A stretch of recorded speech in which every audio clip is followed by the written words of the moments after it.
introduce to you your Commander-in-Chief and a true champion of the men and women of the armed forces of the United States of America, the 45th President of the United States, President Donald Trump.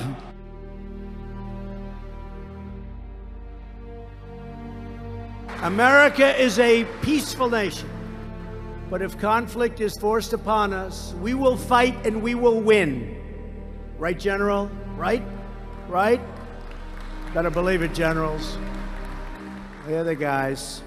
We're powered by the unstoppable force of the United States Army, very special. With this new authorization, we will increase the size and strength of our military by adding thousands of new recruits to active duty, Reserve and National Guard units, including 4,000 new active duty soldiers. And we will replace aging tanks, aging planes and ships with the most advanced and lethal technology ever developed, and hopefully we'll be so strong we'll never have to use it. But if we ever did, nobody has a chance.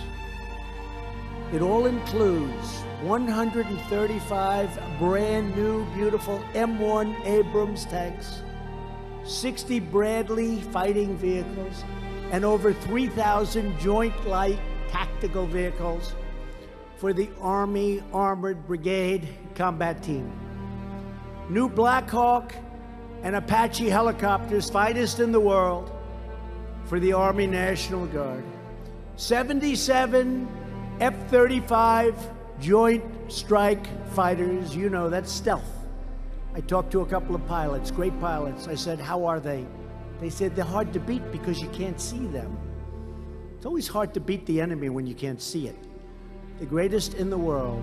Full funding for the B-21 Raider bomber program, 13 new Battle Force ships and support ships, including a 4th Ford-class aircraft carrier and 3 additional lateral combat ships. Funding to modernize our nuclear arsenal, so important. We're doing a major upgrade of our missile defense. But we're spending a tremendous amount of money on our nuclear arsenal. Nobody will have close. We will hopefully never, ever have to use it. But nobody will be close. Space, the final frontier. It may be the final frontier on Star Trek, but in real life, it's the next frontier for the military, with plans now unveiled for the 6th branch of service. The United States Air Force. And the first since the creation of the Air Force in 1947. It is not enough to merely have an American presence in space. We must have American dominance in space. The Trump administration wants to build this Space Force by reorganizing existing programs and personnel, creating an elite group of space war fighters, equivalent to the Navy SEALs or Green Berets, and asking Congress for $8 billion over the next 5 years, all part of a push to combat aggressive moves by Russia and China. President Trump today tweeting Space Force all the way, with his campaign asking supporters to pick their favorite logo, offering up 6 options. Space Force. The Space Force. Space Force.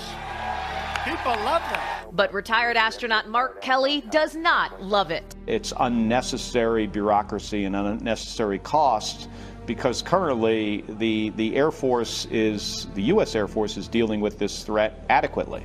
The Space Force needs approval by Congress. Only then can the president complete his mission to boldly go where the military hasn't had a branch before. Hallie Jackson.